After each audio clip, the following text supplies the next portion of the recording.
It is great to be with you tonight.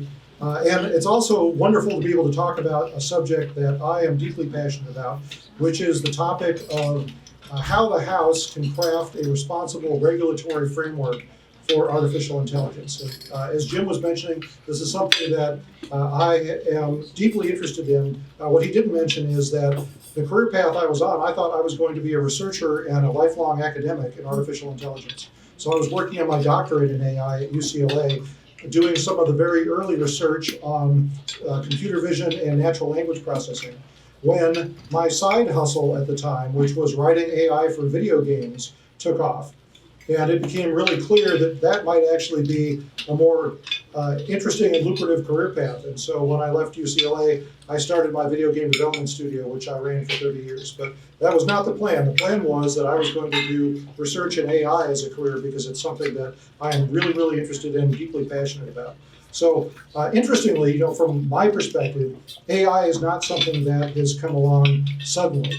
It's something, as I said, 30 years ago in graduate school, we were working on it. It's been a very incremental process from my point of view, but it's become very much in the public eye just recently because tools like ChatGPT-4 and Llama and others have made it very clear the impact that AI is going to have on our workforce and our economy and our society. And I think it's never been clear to people before just how disruptive AI is going to be. And it's definitely going to be disruptive. As technological innovations always are disruptive, going back to most recently the internet, but all the way back to the printing press. Disruption is not necessarily pejorative, right? Disruption can be a good thing.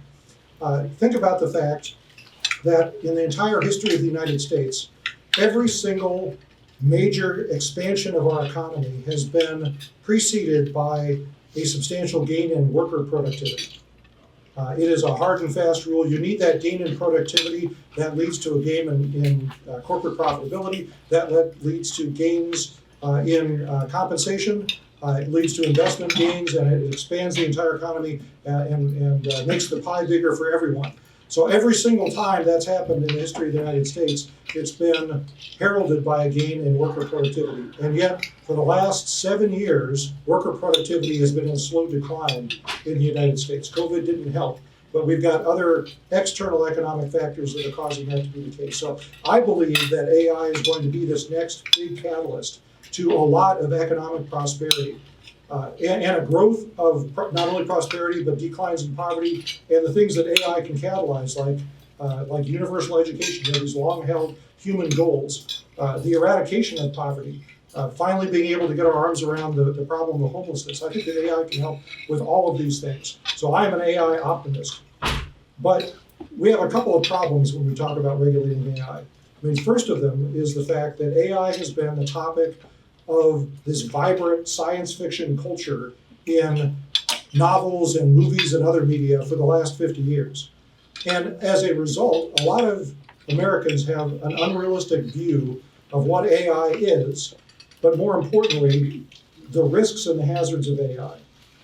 So, if we look at the pantheon of the things that we have to guard against. I mean, what a lawyer would call the parade of horribles, the things that AI can do that are negative, the ways that it can be used in ways that are to the detriment of our society.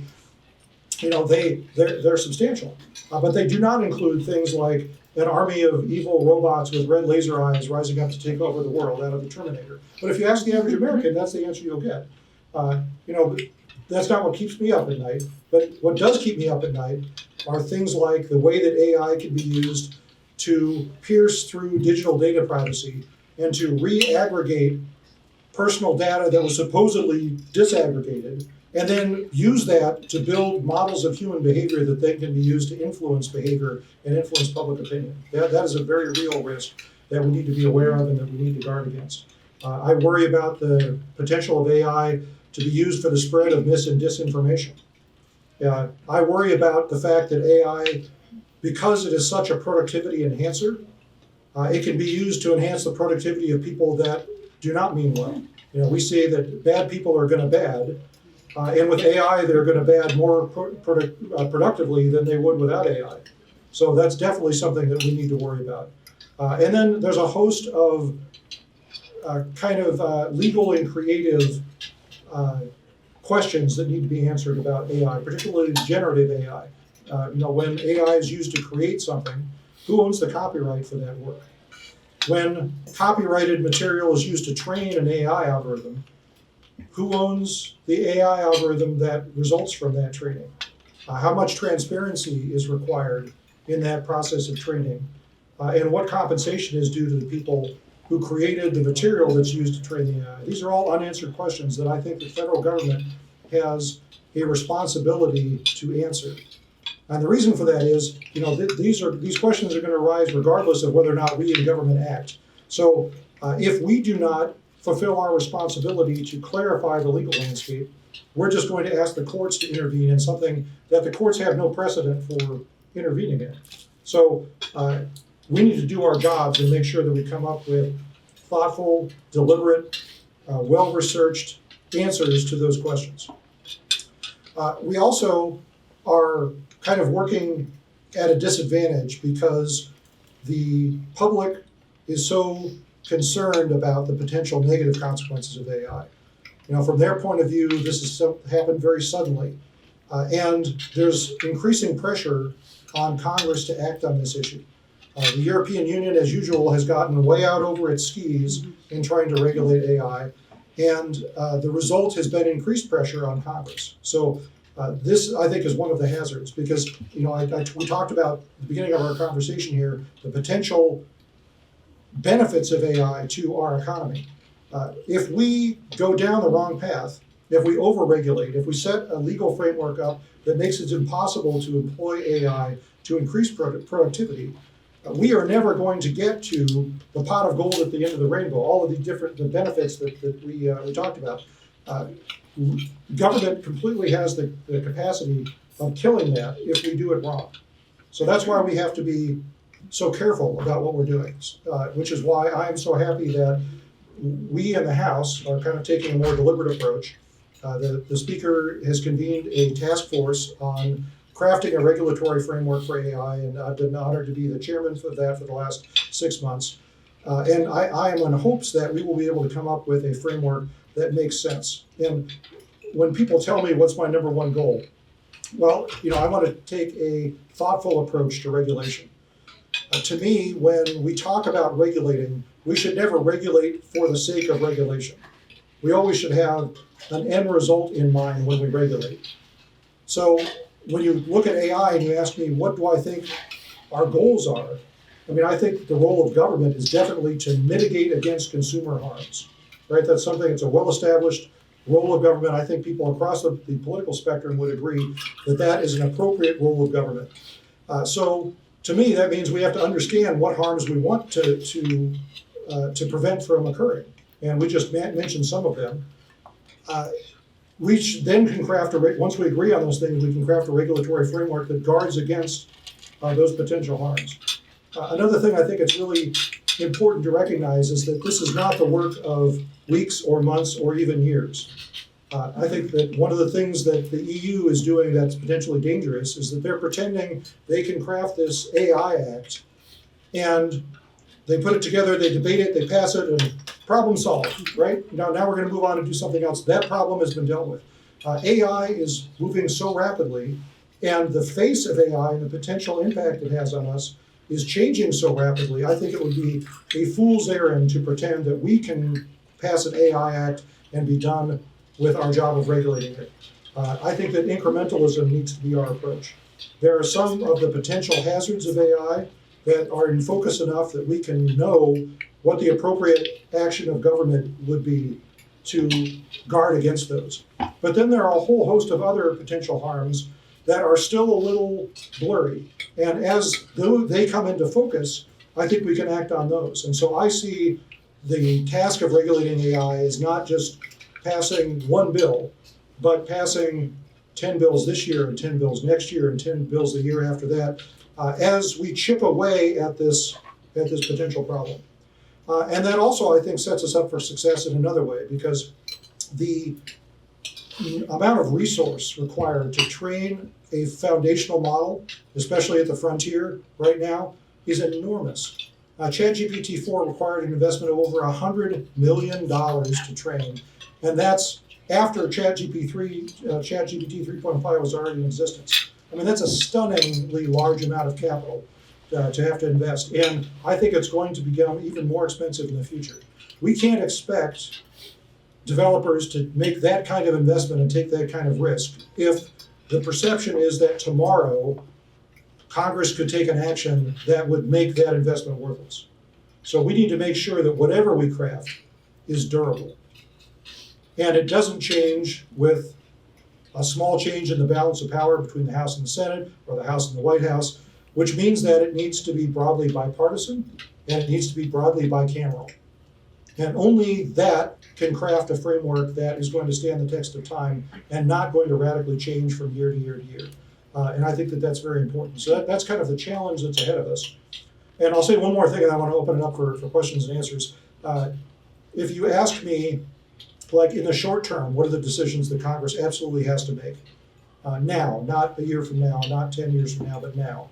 I would say two things. First of all, I think we need to resolve that this is a federal issue and that it's preempted away from the states.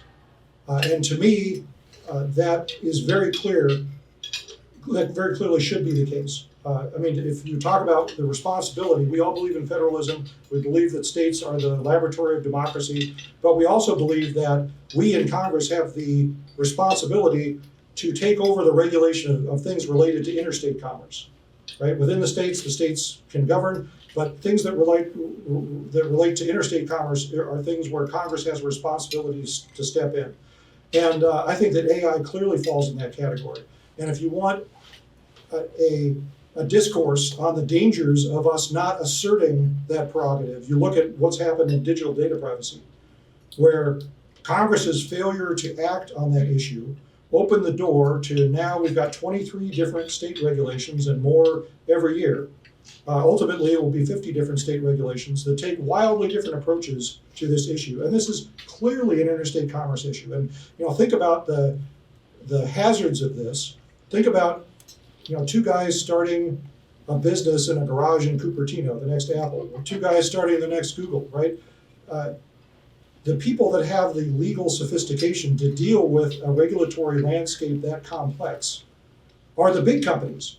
And the people that can't deal with them are entrepreneurs. And we have always been the society that welcomes the contributions of entrepreneurs. That's why we lead the world in technological innovation. We risk giving that up if we allow this complicated legal landscape to exist with AI. So we need to fix it with digital data privacy. Don't even get me started on that because I'll talk an hour. But we can't allow that to happen in AI. So that's something I think we need to do sooner rather than later, is to assert our prerogative of preempting that away from the states and make it clear that this is not something that we, the federal government, is going to allow states to pass 50 different regulations on. And then the second thing that I think we need to decide right now is what approach we're going to take to AI, to regulating AI. We don't have to decide what exactly we're going to do, but what we do have to decide is the structure.